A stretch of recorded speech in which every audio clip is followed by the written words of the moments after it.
থেকে আলোচনা পেশ করছেন হযরত মাওলানা মোহাম্মদ রবিউল ইসলাম, বিশিষ্ট ইসলামী চিন্তাবিদ, খ্যাতি সম্পন্ন মুফাসসিরে কুরআন। খুলনা। محمدًا عبده ورسوله الذي أرسله بالحق بشيرا ونذيرا وداعيا إلى الله بإذنه وسراجا منيرا. فقد قال الله تعالى في كلامه المجيد وفرقانه الحميد: أعوذ بالله من الشيطان الرجيم. بسم الله الرحمن الرحيم. إن الله وملائكته يصلون على النبي يا أيها الذين آمنوا صلوا عليه وسلموا تسليما. সকলে জবান ছেড়ে আমরা দুরূদ ইব্রাহিম পাঠ করি। আল্লাহুম্মা সাল্লি আলা মুহাম্মাদিন ওয়া আলা আলি মুহাম্মাদ কামা সাল্লাইতা আলা ইব্রাহিম ওয়া আলা আলি ইব্রাহিম ইন্নাকা হামিদুম মাজিদ. আল্লাহুম্মা বারিক আলা মুহাম্মাদিন ওয়া আলা আলি মুহাম্মাদ কামা বারাকতা আলা ইব্রাহিম ওয়া আলা আলি ইব্রাহিম ইন্নাকা হামিদুম মাজিদ. রব্বি জিদনি ইলমা, রব্বি জিদনি ইলমা, রব্বি জিদনি ইলমা. রব্বি ইশরাহ লি সাদরি ওয়া ইয়াসসির লি আমরি ওয়াহলুল উকদাতাম মিন লিসানি ইয়াফকাহু কওলি. রব্বি জিদনি ইলমা, রব্বি জিদনি ইলমা, রব্বি ইশরাহ লি সাদরি ওয়া ইয়াসসির লি আমরি ওয়াহলুল উকদাতাম মিন লিসানি ইয়াফকাহু কওলি. পৃথিবীতে যা কিছু আছে সবই তোমার দান, মাওলা তোমার লীলা খেলা কে বোঝে তার শান.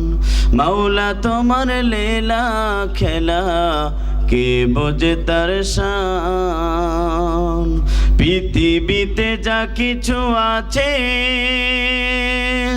সবই তোমার দান, মাওলা তোমার লীলা খেলা কে বোঝে তার শান. মাওলা তোমার লীলা খেলা কে বোঝে তার শান. তোমার দয় আমরা সবাই এই দুনিয়া পেলাম, তোমার দয়ায় আমরা সবাই এই দুনিয়া পেলাম, তোমার দয়ায় আমরা সবাই এই দুনিয়া পেলাম, তোমার দয়ায় আমরা সবাই এই দুনিয়া পেলাম. দমে দমে দম লাগাইয়া, দমে দমে দম লাগাইয়া তোমার নামে গাইলাম. তোমার দয়ায় আমরা সবাই এই দুনিয়া পেলাম, তোমার দয়ায় আমরা সবাই এই দুনিয়া পেলাম. তোমার সৃষ্টি দেখলে মনে হয় এক রশিতে বান্দা, যেদিকে যাই শুনি শুধু হু আল্লাহ হু আল্লাহ. কথা বলুন, ঠিক না বেঠে? তোমার সৃষ্টি দেখলে মনে হয় এক রশিতে বান্দা, যেদিকে যাই শুনি শুধু ও আল্লাহ ও আল্লাহ. সেই প্রভুর কাছে আমরা, সেই প্রভুর কাছে আমরা প্যান্টটা সঁপে দিলাম.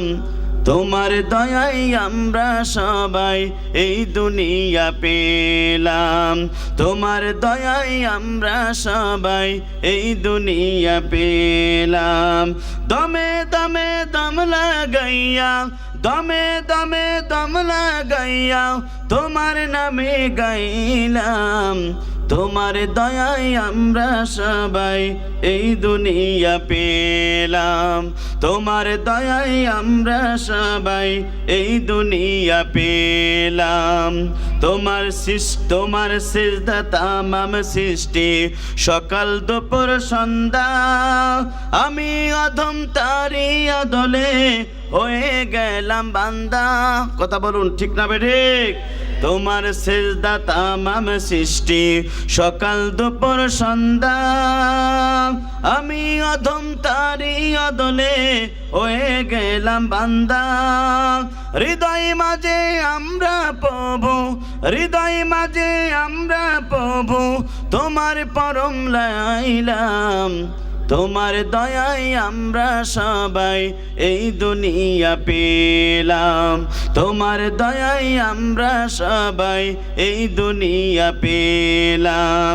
দমে দমে দম লাগাইয়া, দমে দমে দম লাগাইয়া তোমার নামে গাইলাম, তোমার দয়ায় আমরা সবাই এই দুনিয়া পেলাম, তোমার দয়ায় আমরা সবাই এই দুনিয়া পেলাম। চিৎকার করে বলেন মারহাবা। ইরজির করে লা ইলাহা, ভাই সবগুলো বন্ধ করে শুধু হরেন চালা, সবগুলো অফ করে দেন, শুধু হরেনগুলো চালা।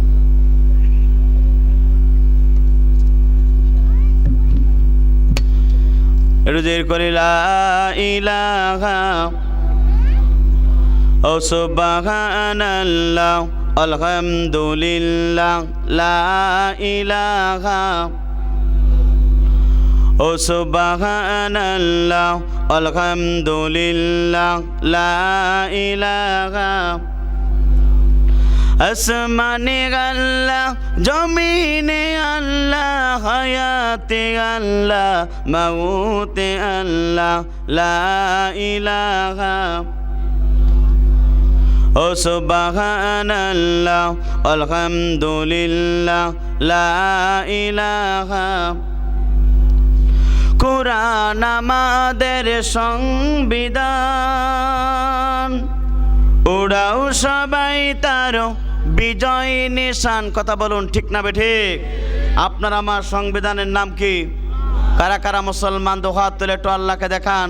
আমরা জাতিতে মুসলমান, আমাদের জীবন গ্রন্থ নামাজ আল্লাহর কোরআন, আমাদের অবস্থা আল্লাহ, আমাদের নেতা হচ্ছে জনাবে মোহাম্মদ রসুল্লাহ সাল্লাল্লাহু আলাইহি সাল্লাম। কথা বলুন ঠিক না বেঠিক?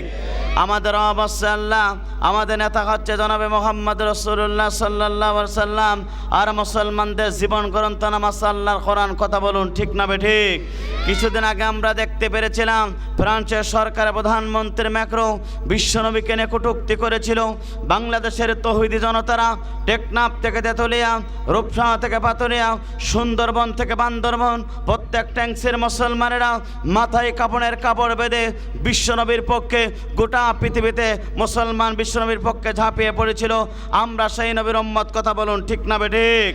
এখানে শেষ নাই প্রিয় বন্ধুরা, আপনার আমার নবী বিশ্বনবী আখিরি জামানার নবী, যে নবীর চেহারা দেখলে পরে এতিম সন্তানগুলো পিতা হারানোর বেদনা ভরে যেত, যে নবীর চেহারা দেখলে পরে বিধবারা তাদের স্বামী হারানোর বেদনা ভরে যেত, যে নবী একবার হ্যাঁ বললে হালাল হয়ে যেত, না বললে না হয়ে যেত।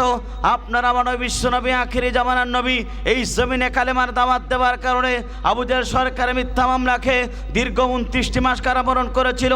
কারারুদ্ধ অবস্থায় গাছের লতাপাতা পর্যন্ত চিবিয়ে চিবিয়ে খেয়েছে, বাথরুমগুলো ছাগলের নেদির মতো হয়েছে। তারপরও আপনার আমার নবী বিশ্বনবী আখিরি জামানার নবী কালেমার দাওয়াত থেকে 1 ইঞ্চি সরে দাঁড়ায় নাই।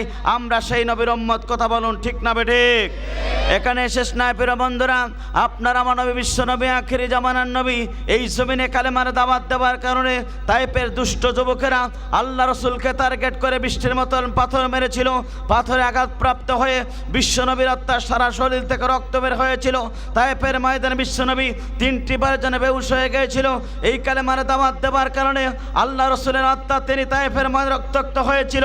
উহুদের ময়দানে দান্দার মোবারক শহীদ হয়েছিল। তারপরে বিশ্বনবী কালেমার দাওয়াত থেকে 1 ইঞ্চি সরে দাঁড়ায় না। এই কথা বলুন ঠিক না বেঠিক? এখানে শেষ নয় প্রিয় বন্ধুরা, আপনারা মানবী বিশ্বনবী আখেরি জামানার নবী। এই কালেমার দাওয়াত দেওয়ার কারণে অর্থাৎ মাথার হেলমেট পেরেছিল। এই কালেমার দাওয়াত দেওয়ার কারণে মাতৃভূমি ছেড়েছিল, পিতৃভূমি ছেড়েছিল। এই কালেমার দাওয়াত দেওয়ার কারণে অর্থাৎ রসুলের প্রিয় সোনার সাহাবীগণ তারা হাত দিয়েছে, পা দিয়েছে, চোখ দিয়েছে। অর্থাৎ রসুলের প্রিয় সাহাবায়ে কেরামগণ বুকের রক্ত ঢেলে জমিনকে সিক্ত করেছে। তারপরে বিশ্বনবীর প্রিয় সাহাবায়ে কেরাম আমরা বাতিলের কাছে 1 সেকেন্ডের জন্য মাথা নত করি নাই। কথা বলুন ঠিক না বেঠিক? আর ওলামা ওয়ারাসাতুল আম্বিয়া, নবীদের উত্তরসূরি হচ্ছে হক্কানি আলেমগণ। সেই হক্কানি আলেমগণ গোটা পৃথিবীতে কালেমার দাওয়াত দিয়েছিল, ইসলামের দাওয়াত দিয়েছিল। ইনিল হুকম ইল্লা লিল্লাহ, সৃষ্টি যার, আইন চলবে তার।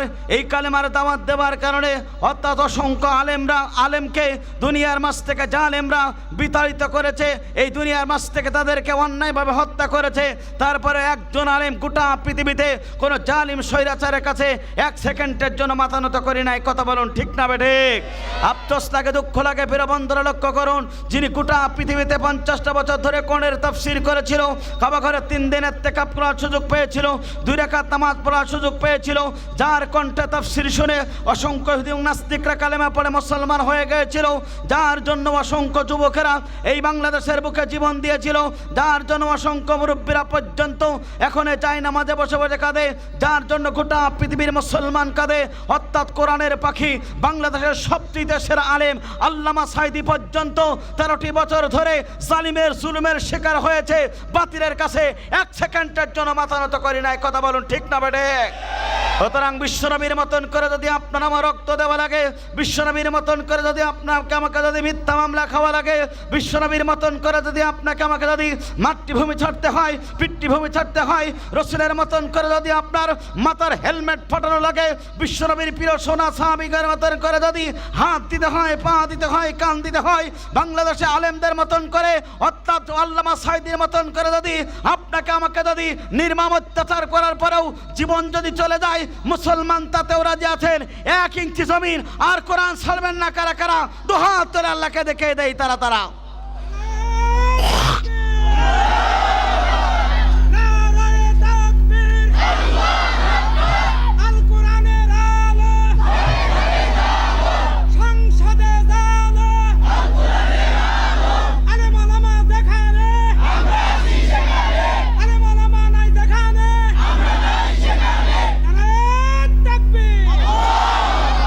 কোরআন আমাদের সংবিধান,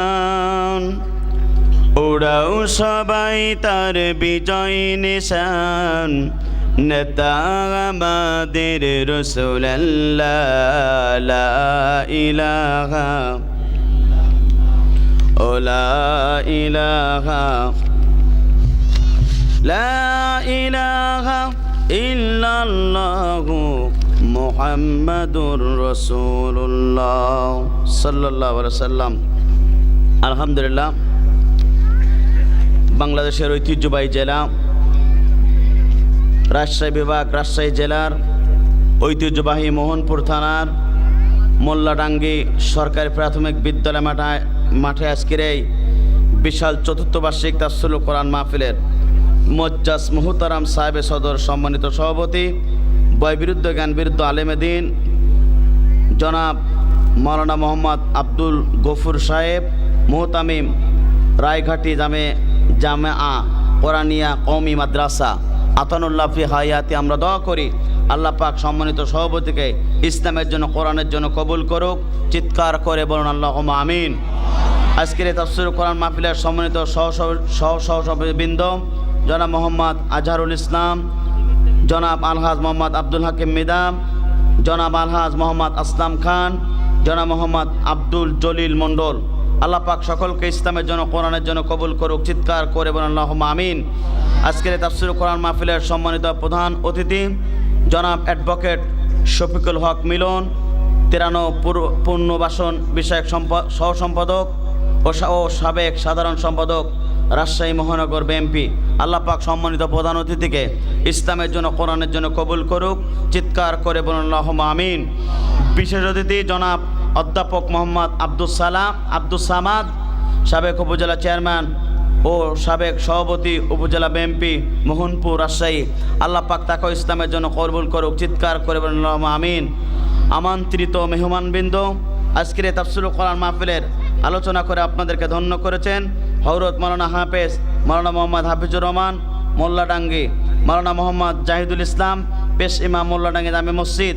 আলোচনা করে আপনাদেরকে ধন্য করেছেন হাফেজে কোরআন, যার কলিজার ভিতর আল্লাহ রাব্বুল আমিন 30টা পারাকে রেকর্ড করে দিয়েছেন, হযরত মাওলানা হাফেজ মাওলানা মোহাম্মদ জাহিদুল ইসলাম, প্রতিষ্ঠাতা পরিচালক হযরত ফাতেমাতুজ জোহরা মহিলা মাদ্রাসা মসমাইল নারায়ণপাড়া বাগমারা রাজশাহী। আল্লাহ পাক তাকে ইসলামের জন্য কবুল করুক। চিৎকার করে বলুন আল্লাহুম্মা আমিন। আজকের এই তাফসীরুল কোরআন মাহফিলের সম্মানিত প্রধান বক্তা, আন্তর্জাতিক খ্যাতিসম্পন্ন মুফাসসিরে কোরআন, বিশ্ব ইসলামী চিন্তাবিদ, মিডিয়া ব্যক্তিত্ব, আমার অত্যন্ত শ্রদ্ধেয় ব্যক্তিত্ব, প্রবীণ আলেমে দ্বীন, কোরআনের গবেষকের লেখক, জনপ্রিয় আলোচক হযরত মাওলানা মোহাম্মদ রুহুল আমিন যুক্তিবাদী বগুড়া আতানুল্লাহ ফি হায়াতে। আমরা দোয়া করি জাতির ক্লান্তিকাল অবস্থায় যেন জবান থেকে কোরআন এবং হাদিস থেকে গুরুত্বপূর্ণ হক কথা বলতে পারে, সেই তৌফিক দান করুক। চিৎকার করে বলুন আল্লাহুম্মা আমিন। যার মাধ্যমে আপনাদের এখানে আসা এলাকার কৃতি সন্তান হাফেজ আব্দুর রশিদ সহ মঞ্চ উপস্থিত হযরত ওলামায়ে কেরাম, সামনে উপস্থিত মুরব্বী কেরাম, যুবক ভাইরা, ছোট্ট ছোট বাচ্চারা, পর্দার আমার শিক্ষিত মা ও বোনেরা, জাতির বিবেক সাংবাদিকবৃন্দ, বাংলাদেশ সরকারের প্রশাসনের ইন্টেলিজেন্স ব্রাঞ্চের সদস্যবৃন্দ, সকলকে জানাচ্ছি হৃদয় নিগানো আন্তরিক সালাম। আসসালামু আলাইকুম ওয়া রাহমাতুল্লাহি ওয়া বারাকাতুহু। সে মহান রবের দরবারে দিল খোলা শুকর আদায় করি, যিনি আপনাকে আমাকে রাতের ঘুমকে হারাম করে মহাগ্রন্থ আল কোরআন কারিমে আলোচনা শোনার জন্য যে মনিব হাজার হাজার মানুষের ভিড় থেকে বাছাইকৃত করে আপনাকে আমাকে কবুল করেছেন। সলাতুল ইশার নামাজ বাদ যে মহান রবের কোরআন শোনার জন্য আপনাকে আমাকে সুযোগ করে দিয়েছেন, সে মহান রবের দরবারে দিল খোলা শুকর আদায় করি। চিৎকার করে বলেন আলহামদুলিল্লাহ। আরো জোরে বলেন আলহামদুলিল্লাহ। রব্বানা লাকাল হামদ হামদান কাসীরান তয়্যিবান মুবারাকান ফীহি। প্রশংসা করলাম কার? আর জোরে বলেন প্রশংসা করলাম কার? সুস্থ থাকলে বান্দা প্রশংসা করবে কার? অসুস্থ থাকলে বান্দা প্রশংসা করবে কার? জেলের ভিতরে থাকলে বান্দা প্রশংসা করবে কার? সব সময় বান্দা প্রশংসা করবে কেবলমাত্র শুধুমাত্র এক আল্লাহর। কথা বলুন ঠিক না বেঠিক?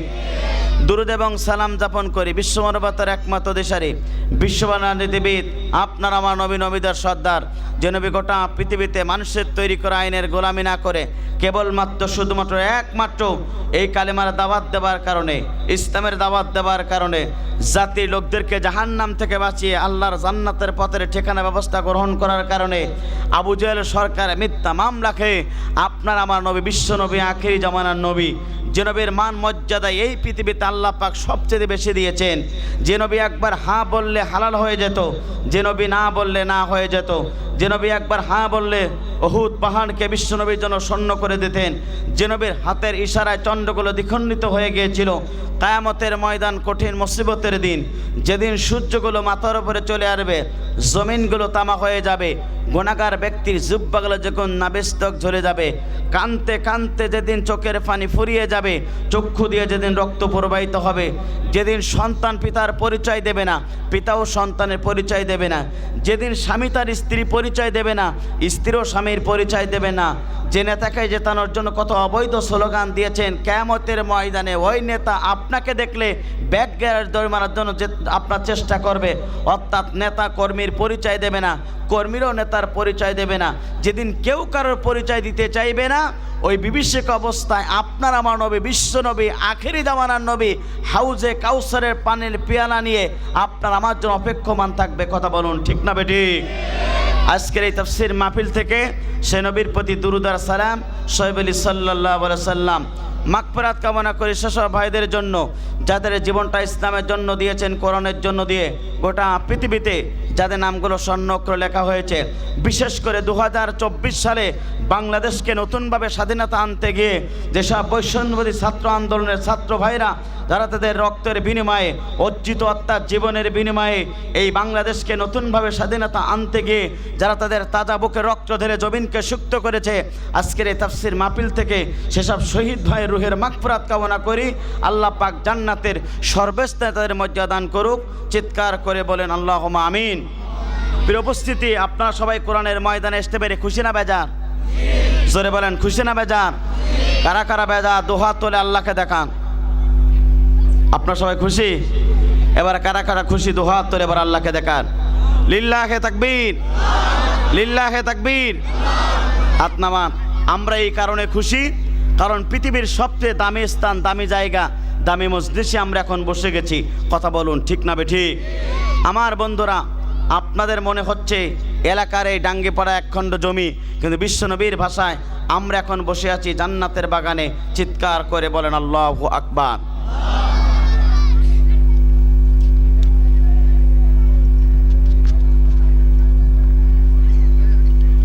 প্রিয় উপস্থিতি, আপনারা কি আমার কথা কি বুঝতে পারছেন? আমার কথাকে শোনা যায়?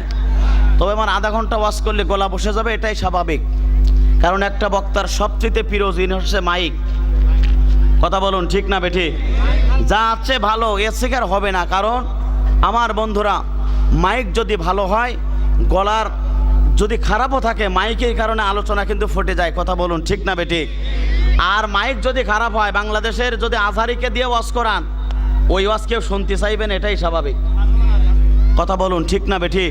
কারণ মুখের কাছে নিয়ে যেতে হবে, যার কারণে মুখের কাছে নিয়ে গেলে গলা ভেঙে যাবে।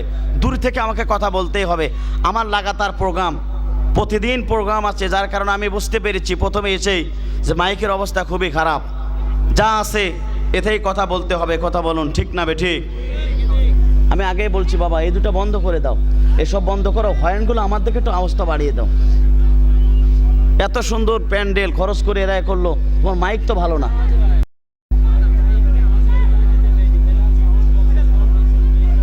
তো এটাও তো তোমার মানে সেই অ্যাপ্রোপ্রিয়েট আসতেছে না, এটাও তো তোমার চলে না। কানে দাও, আমার কানে দাও, মনিটরগুলো আমার কানে দাও। সব তো এরা শুনবে না, আমি শুনবো, এগুলো দাও, ঠিক করে দাও। প্রিয় বন্ধুরা, যে কথা বলছিলাম, আমরা এই কোরআনের ময়দানে এসেছি কারণ কোরআন থেকে হেদায়েত নেওয়ার জন্য। কথা বলুন ঠিক না বেঠিক? আমার বন্ধুরা, গোটা পৃথিবীর মুসলমানের দেখে আজকে লক্ষ্য করলে দেখা যায় মুসলমান নির্যাতিত, নিষ্পেষিত, নিগৃহীত। কারণটা হলো, এই বাবা কোন দিক দাও, আমার দিক ফেরে দাও, হ্যাঁ এটাই আমার দিক ফেরাও।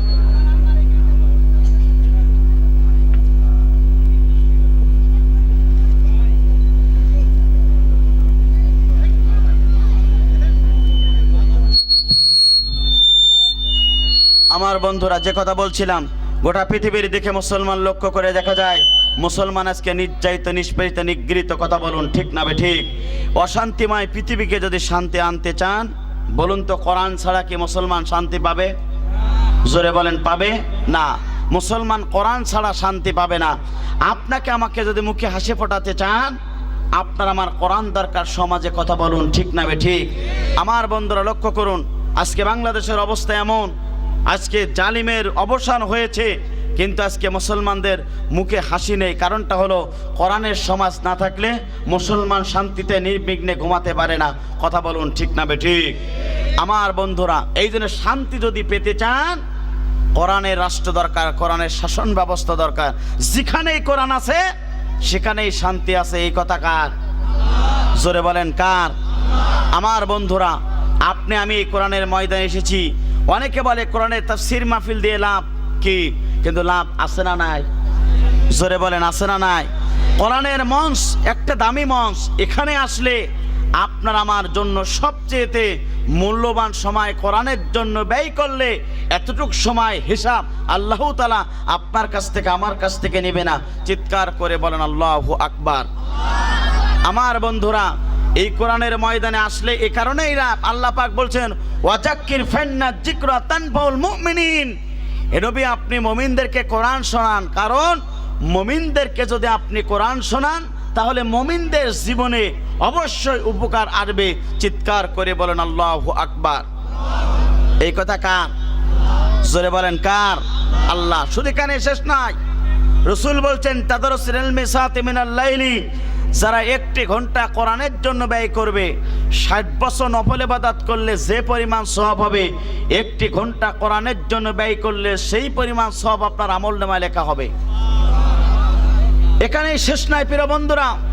হযরত উমার রাদিয়াল্লাহু তাআলা আনহু ক্বালা ক্বালা রাসূলুল্লাহ সাল্লাল্লাহু আলাইহি সাল্লাম ইকরাল কোরআনা ফাইন্নাতি ইয়াউমাল কিয়ামাতি শাফিআন লি আসহাবিহি। আল্লাহ নবী হাদিসের ভিতরে বলেছেন কিয়ামতের ময়দান কঠিন মুসিবতের দিন, যেদিন কেউ কারোর পরিচয় দিতে চাইবে না, কেউ কারোর পরিচয় দিতে চাবে না। ওই কিয়ামতের বিভীষিক অবস্থায় আজকে যারা কোরআনের ময়দানে আসলো, কোরআনের আলোচনা শুনলো, জীবনে কোনো সংশোধন নিয়ে এখান থেকে বাড়ি ফিরে যেতে পারলো, রসুল বলছেন কিয়ামতের ওই বিভীষিক অবস্থায় যারা কোরআন শুনতে আসলো, এই কোরআন তাদেরকে সুপারিশ করে করে আল্লাহর জান্নাতের ঠিকানার ব্যবস্থা গ্রহণ করবে।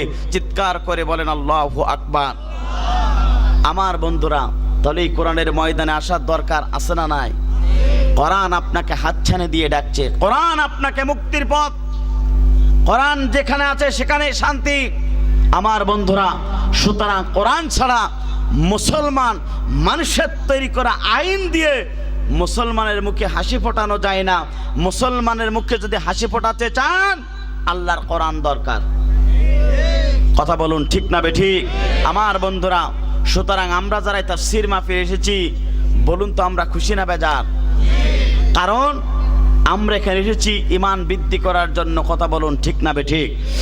আমার বন্ধুরা, তাহলে লক্ষ্য করুন, কাম টু মাই পয়েন্ট, গোটা পৃথিবীর মুসলমানের দিকে একটু লক্ষ্য করুন প্রিয় বন্ধুরা। আপনি আমি রাত জেগে জেগে এই কোরআনের ময়দানে বসেছি, আপনি আমি কোরআন শোনার জন্য এই ময়দানে বসে গেছি। সেই মহান রব কোরআনুল কারীমের ভিতরে ঘোষণা করলেন, বান্দা শুনে রাখো, হাজার হাজার মানুষের ভিড় থেকে বাছাইকৃত করে আমি রব্বুল আমিন যাদেরকে পছন্দ করেছি, আমি যাদেরকে মনোনীত করেছি, ওই বান্দাগুলো, ওই বান্দিগুলো এই কোরআনের ময়দানের চেয়ে কোরআন শোনার জন্য বসে গেছে। মহান রব বলে যাচ্ছেন, বান্দা শুনে রাখো, যারা এই কোরআনের ময়দানে যতটুকু ঈমান নিয়ে তারা কোরআনের ময়দানে বসে গেল, এই কোরআনের আলোচনা শোনার কারণে আল্লাহ রব্বুল আমিন ওই মুমিন বান্দার আস্তে আস্তে করে ঈমানটা তাদের বৃদ্ধি পেয়ে যাবে। একবার জোরে জোরে বলেন আল্লাহু আকবার। এটা আমার কথা না, মহাগ্রন্থ আল কোরআনুল কারীমের কথা। আল্লাহ পাক বলেন, ইন্নামাল মুমিনুনা আল্লাযীনা ইযা যুকিরাল্লাহু ওয়াজিলাত কুলুবুহুম ওয়া ইযা তুলিয়াত আলাইহিম আয়াতুহু যাদাতুহুম ঈমানাও ওয়া আলা রাব্বিহিম ইয়াতাওয়াক্কালুন। আল্লাহ পাক বলেন, মুমিন ব্যক্তির সম্মুখে যখন এই কোরআনের আলোচনা শুরু হয়, মুমিন ব্যক্তির সম্মুখে যখন বিশ্বনবী হাদিস থেকে আলোচনা শুরু হয়, দুনিয়ার সমস্ত কাজ কাম বাদ দিয়ে যখন তারা কোরআনের ময়দানে যায়, আর 1 নম্বর যারা মনোযোগ সহকারে কোরআন শোনে, 2 নম্বর যারা চুপে চুপে কোরআন শোনে, এই দুইটা অবদান যারা পূর্ণভাবে পূর্ণ করে এই কোরআনের ময়দানে কোরআন শোনার জন্য বসে যায়, যতটুকু ঈমান নিয়ে তারা কোরআনের ময়দানে বসে গেল, এই কোরআন শোনার কারণে, কোরআনের তাফসীর শোনার কারণে, কোরআনের ব্যাখ্যা শোনার কারণে, কোরআনের আলোচনা শোনার কারণে, যতটুকু ঈমান নিয়ে তারা কোরআনের ময়দানে আসলো, কোরআন শোনার কারণে আস্তে আস্তে করে তাদের ঈমানটা বৃদ্ধি পেয়ে যায়। একবার জোরে জোরে বলুন আল্লাহু আকবার। আমার বন্ধুরা, কোরআনের ময়দানে কোরআন শুনলে, কোরআনের আলোচনা শুনলে মুমিন ব্যক্তির ঈমান বেড়ে যায়। মুমিন ব্যক্তি যতটুকু ঈমান নিয়ে এই কোরআনের ময়দানে আসলো, মুমিন ব্যক্তির আস্তে আস্তে করে তাদের ঈমান বেড়ে যায়। কিন্তু আফসোস লাগে, দুঃখ লাগে, আজ গোটা বাংলাদেশে এই কোরআনের হক তাফসীর শুনলে, এই কোরআনের সঠিক তেলাওয়াত শুনলে, এই কোরআনের সঠিক তাফসীর শুনলে অসংখ্য মুসলমান আছে ঈমান বৃদ্ধি পায় না, বরং আবু জাহেলের মতন করে তাদের জীবনের শয়তানি বৃদ্ধি পায়। আছে না নাই? জোরে বলেন আছে না নাই? আমার বন্ধুরা, কোরআন তেলাওয়াত শুনলে, বিশ্বনবী কোরআন তেলাওয়াত করেছিল, রাসূলের প্রিয় সাহাবায়ে কেরামদের ঈমানটা আস্তে আস্তে বেড়ে গিয়েছিল। এই কোরআন শোনার কারণে তাদের জীবন পরিবর্তন হয়ে গিয়েছিল। আর এই কোরআনের আলোচনা শোনার কারণে আমার বন্ধুরা আবু জাহেলের শয়তানি বেড়ে গিয়েছিল। কথা বলুন ঠিক না বেঠিক? আমার বন্ধুরা, 2 নম্বর উপকার হলো যারা এই কোরআনের ময়দানে আসলাম, কোরআন শোনার কারণে ঈমান বৃদ্ধি পেয়ে যাবে, 1 নম্বর উপকার।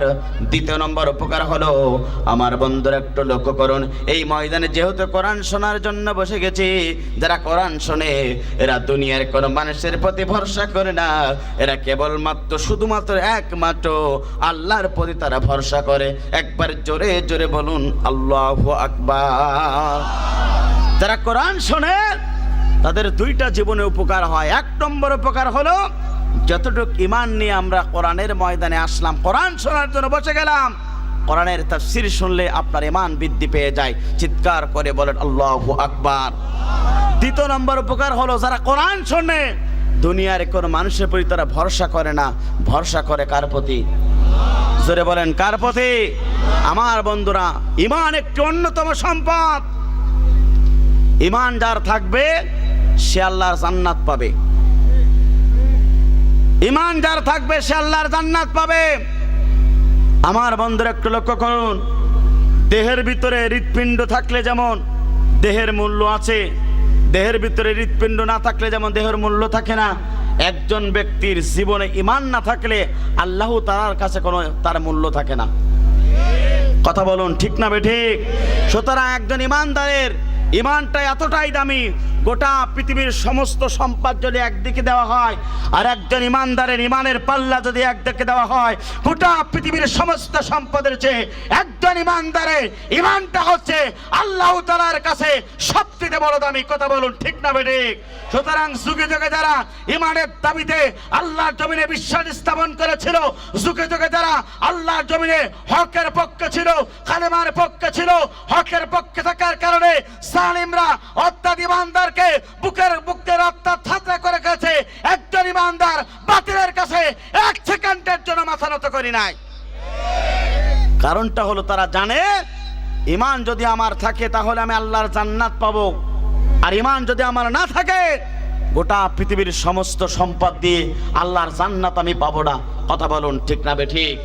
আমার বন্ধুরা লক্ষ্য করুন, শুধু এখানেই শেষ নয়, আল্লাহ রাব্বুল আমিন অন্য আয়াতের ভিতরে সুন্দরভাবে জানিয়ে দিলেন, আল্লাহ রাব্বুল আমিন কোরআনুল কারীমের ভিতরে সুন্দরভাবে জানিয়ে দিলেন, বান্দা শুনে রাখো, ইন্নাল্লাযীনা আমানু ওয়া আমিলুস সলিহাতি কানাত লাহুম জান্নাতুল ফিরদাউসি নুজুলা। চিৎকার করে বলুন আল্লাহু আকবার। নিশ্চয় যারা সঠিকভাবে আল্লাহর প্রতি ঈমান আনতে পারবে, সেই ঈমানের ভিতরে কোনো শিরিক থাকবে না, সেই ঈমানের ভিতরে কোনো ভেজাল থাকবে না, খাঁটি শুধুমাত্র কেবলমাত্র আল্লাহর প্রতি ঈমান আনতে পারবে, আর দুনিয়াতে ভালো ভালো কাজ করতে পারবে। এই 2টা আমল যারা দুনিয়াতে করতে পারবে, মহান রব জানিয়ে দিলেন, বান্দা শুনে রেখো, মৃত্যুর পরে ওই বান্দাগুলো আল্লাহর জান্নাত পেয়ে যাবে। একবার জোরে জোরে বলুন আল্লাহু আকবার। আমার বন্ধুরা তাহলে লক্ষ্য করুন, এই জন্য আমি এই দুনিয়ার সবচেয়ে দামি মঞ্চে আমি বসে আছি। কিয়ামতের ময়দান, কঠিন মুসিবতের দিনে আজকের এই কোরআন শোনার কারণে এতটুকু সময় যদি আপনার আমার জীবনে যদি সুপারিশ করে, এই কোরআনের ময়দানে বসার কারণে এই জমিনটুকু যদি আল্লাহ তাআলার কাছে আপনার আমার জন্য সুপারিশ করে, তাহলে আপনি আমি আল্লাহর জান্নাত অতি তাড়াতাড়ি সহজে পেয়ে যাব। কথা বলুন ঠিক না বেঠিক? আমার বন্ধুরা, এই জন্য আপনাকে বিশ্বাস স্থাপন করতে হবে, দুনিয়ার যত জায়গা আছে সবচেয়ে দামি মঞ্চে আমি এখন বসে আছি। আর আল্লাহ রাসূল হাদিসের ভিতরে বলছেন, যারা কোরআনের মঞ্চে বসে যায়, এই বান্দাগুলো, এই আল্লাহর কোরআনের পাগল পরা বান্দাগুলো দুনিয়ার কোনো মেহমান হয় না, কেবলমাত্র শুধুমাত্র একমাত্র তারা আল্লাহর আহাল হয়ে যায়, আল্লাহর সত্তার দামি মেহমান হয়ে যায়। একবার জোরে জোরে বলুন আল্লাহু আকবার। তাহলে আমরা এখন কার মেহমান? জোরে বলেন কার মেহমান? আল্লাহর মেহমান। কথা বলুন ঠিক না বেঠিক? আমার বন্ধুরা, এখন আল্লাহর মেহমান আমরা হয়েছি, সুতরাং আল্লাহর মেহমান যারা আমরা এখানে আল্লাহর মেহমান হতে এসেছি, বলুন তো এই ব্যক্তিগুলো আল্লাহর প্রতি সঠিকভাবে ঈমান আনার দরকার আছে না নাই? জোরে বলেন আছে না নাই? সঠিকভাবে ঈমান আপনাকে আনতে হবে কার প্রতি? ঈমান যদি সঠিকভাবে আল্লাহর প্রতি আনতে পারেন, তাহলে আল্লাহ তাআলার কাছে আপনার দাম আছে। আর আপনি আমি যদি ঈমানের ভিতরে শিরিক থাকে, ঈমানের ভিতরে যদি আপনার ভেজাল থাকে, ওই ঈমান দিয়ে আল্লাহর সঠিক মেহমান হওয়া যাবে না। কথা বলুন ঠিক না বে ঠিক? আমার বন্ধুরা, এই জন্য আপনাকে আমাকে যতদিন বাঁচবো আল্লাহর কোরআনের পক্ষে থাকতে চাই। কারা কারা দুহাত তুলে আল্লাহকে দেখিয়ে দেই তারা তারা লিল্লাহে তাকবীর, লিল্লাহে তাকবীর। আমার বন্ধুরা, কিছুদিন আগে পর্যন্ত এই কোরআনের ময়দানে কোনো আলোচ্য সঠিকভাবে কোরআনের সঠিক কথা বলতে পারতো না। কোরআনের কথা বললেই অসংখ্য জায়গা আলেমদেরকে বাধা প্রদান করেছে, অসংখ্য জায়গা আলেমদের মঞ্চগুলোকে বন্ধ করে দেওয়া হয়েছে। কথা বলুন ঠিক না বে ঠিক? আমার বন্ধুরা, দুনিয়াতে ধ্বংস হবে তারা, এই পৃথিবীতে যে মানুষগুলা এই দুনিয়াতে অহংকার করে চলবে তাদেরকে ধ্বংস করবেন তিনি কে? জোরে বলেন তিনি কে? যুগে যুগে দেখেন, যারাই অহংকারী হয়েছে, যারাই জমিনে ইসলামের বিরুদ্ধে কোরআনের বিরুদ্ধে অবস্থান নিয়েছে, আলেম ওলামার বিরুদ্ধে অবস্থান নিয়েছে, এই জমিনে যারা অহংকার বশত জীবনযাপন করেছে, আল্লাহ পাক তাদেরকে এতটাই লাঞ্ছিত অপমানিত করেছে যে গোটা পৃথিবীর মুসলমান এখনো পর্যন্ত সেই জালিমদেরকে স্মরণ করে। কথা বলুন ঠিক না বে ঠিক? আমার বন্ধুরা, সুতরাং এই জমিনে অহংকারী কি হওয়া যাবে? জোরে বলেন যাবে না? একটু বাস্তবতা আপনাদেরকে শেখায়। প্রিয় বন্ধুরা, অনেক ব্যক্তি বলতো যে আসো মাঠে ময়দানে খেলা হবে, এটা অহংকার বশত কথা। কথা বলুন ঠিক না বে ঠিক? যে ব্যক্তিগুলো বলতো যে মাঠে আসো খেলা হবে, আজকে ইন্দুরি গর্তই তারা পালাইছে। কথা বলুন ঠিক না বে ঠিক? আমার বন্ধুরা, এখানেই শেষ নয়। অনেকে মানুষ অহংকারে করে বলতো আমরা 2041 সাল পর্যন্ত চেয়ারে থাকবো। আল্লাহ পাক 2024 সালে 5 আগস্টের চেহার থেকে লাঞ্ছিত করে সারি নেওয়ার পর্যন্ত সুযোগ পাই নাই। সুতরাং এই জমিনে যারাই অহংকার করবে তাদেরকে ধ্বংস করবেন তিনি কে? জোরে বলেন তিনি কে? সুতরাং আমাদের কি অহংকার করা যাবে? অহংকার আল্লাহর চাদর। অহংকার করা সাজে কার? লিল্লাহি মা ফিস সামাওয়াতি ওয়াল আরদ। আসমান এবং জমিনের একচ্ছত্র ক্ষমতার মালিক যে রব, সেই রবই অহংকার করতে পারে। মুসলমান শুনে রাখো, আপনার আমার অহংকার করা 1 সেকেন্ডের জন্য সাজে না। কারণটা হলো আপনি আমি আছে মাটির তৈরি। আমার বন্ধুরা, আপনাকে আমাকে মৃত্যুবরণ করতে হবে মাত্র 5 বার যদি হত্যা বেফেনেপ করি, ওই বাথরুমের সাথে আপনার আমার খোঁজ থাকে না। সুতরাং কোন মুসলমান আল্লাহর জমিনে দাঁড়ায় অহংকার করতে পারে না, দাম্ভিকতা দেখাতে পারে না। দাম্ভিকতা দেখাবে তারা দুনিয়াতে লাঞ্ছিত হয়ে দুনিয়ার মাঝ থেকে বিদায় গ্রহণ করবে তারা। কথা বলুন ঠিক না বে ঠিক? আমার বন্ধুরা, তাহলে বলুন এই জমিনে অহংকার করা যাবে?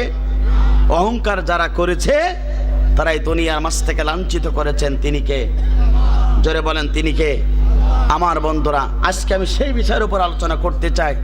যুগে যুগে কেন জালিমরা ধ্বংস হয়েছে জানার দরকার আছে না নাই?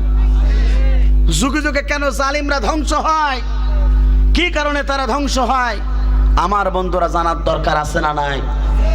ইতিপূর্বে জালিম ছিল ফেরাউন, ইতিপূর্বে জালিম ছিল নমরুদ, ইতিপূর্বে জালিম ছিল আপনার আমার বন্ধুরা আবু জেহেল। আল্লাহ পাক তাদেরকে দুনিয়ার মাঝ থেকে লাঞ্ছিত অপমানিত করেছে।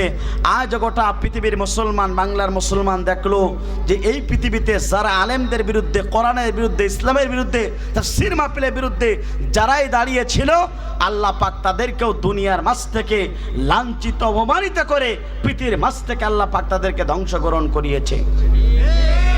কথা বলুন ঠিক না বেঠে? আমার বন্ধুরা, আল্লামা সাঈদী কোরআনের পাখি, গোটা পৃথিবীর একজন মুসলমানদের নয়, গোটা পৃথিবীর একজন সবচেয়ে হক্কানি আলেম। কথা বলুন ঠিক না বেঠিক? আল্লামা সাঈদীর কথা শুনলে অনেক সংখ্য মুসলমান তাদের কলিজা আগুন ধরে যেত। অসংখ্য মুসলমান সেই আল্লামা সাঈদীর কথা বলার কারণে অসংখ্য আলেমকে পর্যন্ত জুলুম নির্যাতন করা হয়েছে। একজন আলেম কোরআনের পাখি, যিনি কাবা ঘরে 3 দিনের থেকে করার সুযোগ পেয়েছিল, 2 রাকাত নামাজ পড়ার সুযোগ পেয়েছিল, যার হাতে হাত রেখে অসংখ্য হিন্দু নাস্তিকরা কালেমা পড়ে মুসলমান হয়ে গিয়েছিল, যার তাফসীর শুনে অসংখ্য বেহুদি উম্মেরা কালেমা পড়ে মুসলমান হয়ে গিয়েছিল, সেই কোরআনের পাখি আল্লামা সাঈদী একটা কথা বলেছিল, এই জালিমের একদিন ধ্বংস হবে। এমন একটা সময় আসবে 12 কোটি মুসলমান একটা নাড়া দেবে, মামুর বাড়ি দিল্লি গিয়ে পড়বে। কথা বলুন ঠিক না বেঠিক? আল্লামা সাঈদী যে কথা বলেছে, বাস্তব জীবনে, প্র্যাকটিক্যাল জীবনে সেই কথা সত্য হয়েছে। আল্লামা সাঈদী এই কথাই বলেছিল, এমন একদিন সময় আসবে ইঁদুর তার গর্ত খুঁজে পাবে, কিন্তু এই জালিমরা ইঁদুরের গর্ত পর্যন্ত খুঁজে খুঁজে পাবে না। আমার বন্ধুরা, এই জন্যে এই সমাজে আপনি আমি যদি জালিমের ভূমিকা পালন করি, এখন ভবিষ্যতে আপনাকেও ধ্বংসকরণ করতে হবে। কথা বলুন ঠিক না বেঠিক? এই জন্যে সব কিছু মিলে আমরা জালিম হব না, আমরা এই সমাজে ইসলামের সৈনিক হব, কোরআনের সৈনিক হব। কথা বলুন ঠিক না বেঠিক? কারা কারা কোরআনের পক্ষে থাকতে চায় তো হাত তুলে আল্লাহকে দেখায়। লিল্লাহে তাকবীর, লিল্লাহে তাকবীর। আল কোরআনের আলো, দুনিয়ার মুসলিম, কোরআন হাদিস সেখানে, আলেম ওলামা সেখানে। লিল্লাহে তাকবীর। আপনাবান প্রিয় বন্ধুরা, সুতরাং আমরা কোরআনের পক্ষে থাকতে চাই। জীবনে যতদিন পর্যন্ত বাঁচব এই জমিনে কোরআনের পক্ষে, ইসলামের পক্ষে থাকব। কথা বলুন ঠিক না বেঠিক? জালিমদেরকে এভাবে লাঞ্ছিত করে। আমার বন্ধুরা একটু লক্ষ্য করুন, এই বাংলাদেশের অসংখ্য সম্পদশালী ব্যক্তির ভিতরে একজন ছিলেন, যার নাম আছে সালমান এফ রহমান। তিনি দাড়ি রেখেছিলেন, তিনি অসংখ্য কোটি কোটি টাকার মালিক।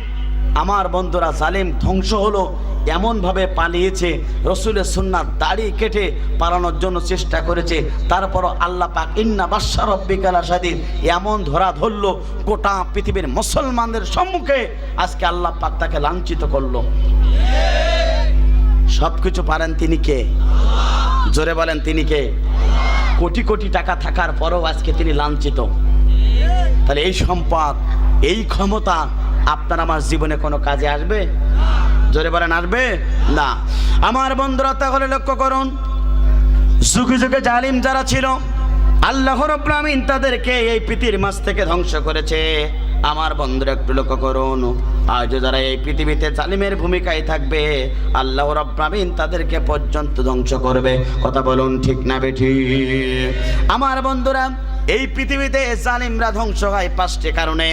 তার প্রথম নম্বর কারণ হলো, ওই জালিমরা যখন এই সমাজে জুলুম করে, ওই জালিমরা যখন এই সমাজে অর্থাৎ নিরপরাধ মানুষগুলোকে কষ্ট দেয়, আলেম ওলামা ব্যক্তিগুলোকে যারা কষ্ট দেয়, এই সমাজের হকের পক্ষে থাকে, কোরআনের পক্ষে থাকে, এই ব্যক্তিগুলোকে যখন জালিমরা যখন কষ্ট দেয়, নির্যাতন করে, আল্লাহর কোরআন বলে আল্লাহ রাব্বুল আমিন ওই জালিমদেরকে তখনই ধ্বংসকরণ করবে। কথা বলুন ঠিক না বেঠিক?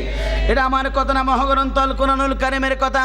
আল্লাহ রাব্বুল আমিন কোরআনুল কারীমের ভিতরে সুন্দরভাবে ঘোষণা করলেন, ইন্নামাস সাবিলু আলাল্লাযীনা ইয়াজলিমুনান নাস ওয়া ইয়াবগুনা ফিল আরদি বিগাইরিল হক উলাইকা লাহুম আযাবুন আলীম। আল্লাহ পাক বলেন, অবশ্যই অবশ্যই জালিমদেরকে আমি রব্বুল আমিন পাকড়াও করব। অবশ্যই অবশ্যই ওই জালিমদেরকে আমি অবশ্যই ধ্বংসকরণ করাবো। ওই জালিমদেরকে আমি দুনিয়ার মাঝ থেকে নাসনাত করে দেব, ক্ষমতার মাসনদ থেকে তাদেরকে সম্প্রসারিত করব, ক্ষমতা থেকে তাদেরকে চূর্ণ বিচ্ছিন্ন করে ফেলবো। অর্থাৎ অবশ্যই আমি রব্বুল আমিন তাদেরকে ধরবো, দুনিয়ার মাঝ থেকে তাদেরকে বিদায় গ্রহণ করাবো। শুধু এখানে শেষ না, আল্লাহ রাব্বুল আমিন তাদেরকে আমি এই দুনিয়ার মাঝ থেকে তাদেরকে ধ্বংসকরণ করাবো। এখানে শেষ নয়, মৃত্যুর পরে আমি রব্বুল আমিন ওই জালিমদেরকে সবচেয়ে কঠিন আযাবের ব্যবস্থা পর্যন্ত গ্রহণ করব। কথা বলুন ঠিক না বেঠিক? আমার বন্ধুরা, তাহলে 1 নম্বর পয়েন্ট হলো, এই জমিনে যারা জালিম হবে, এই জমিনে যারা অত্যাচারিত হবে, এই জমিনে এই সমাজে যারা নিরপরাধ মানুষগুলোকে যারা অত্যাচারিত করবে, নিরপরাধ মানুষগুলোকে যারা মিথ্যা মামলা দেবে, আলেমদেরকে যারা দুনিয়ার মাঝ থেকে বিদায় গ্রহণ করাবে, আলেমদেরকে যারা এই সমাজ থেকে বিতাড়িত করার জন্য যারা সংকল্পবদ্ধ যারা চেষ্টা করবে, ওই জালিমদেরকে আল্লাহ রাব্বুল আমিন কোরআনের ভাষায় গোটা পৃথিবীর মাঝ থেকে আল্লাহ রাব্বুল আমিন তাদেরকে ধ্বংসকরণ করাবে। কথা বলুন ঠিক না বেঠিক? আমার বন্ধুরা, এখানে শেষ না, আফসোস লাগে, দুঃখ লাগে। 2013 সালে 5 মে ঢাকার শাপলা চত্বরে এদেশের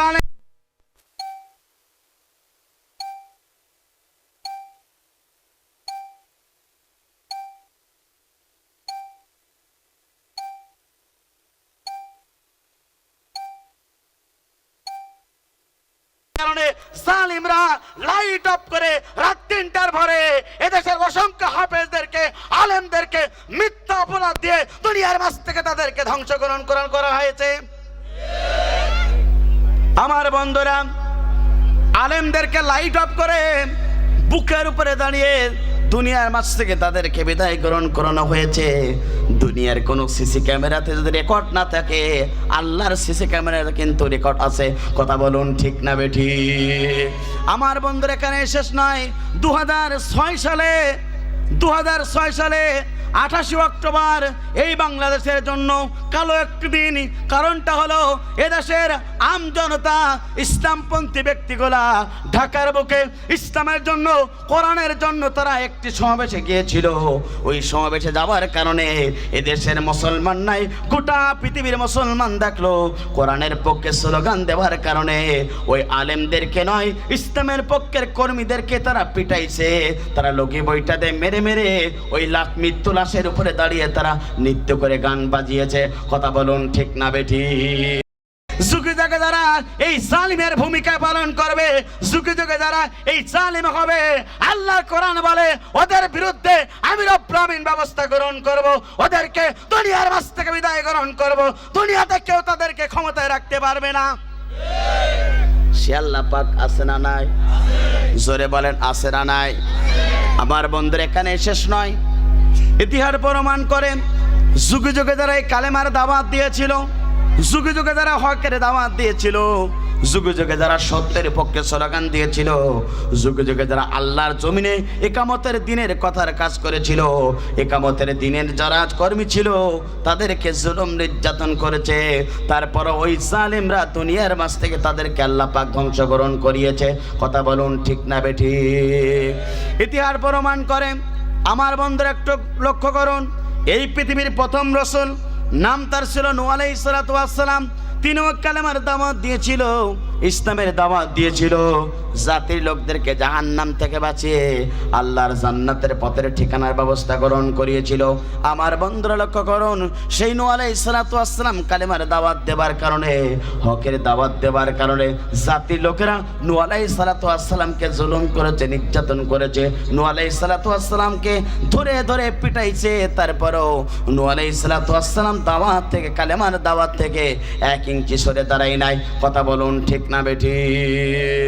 আমার বন্ধুরা, একদিন হঠাৎ করে এই পৃথিবীর প্রথম রসুল নূহ আলাইহিস সালাতু ওয়াস সালাম ঘর থেকে বেরিয়ে গেলেন দাওয়াতি কাজে করার জন্য।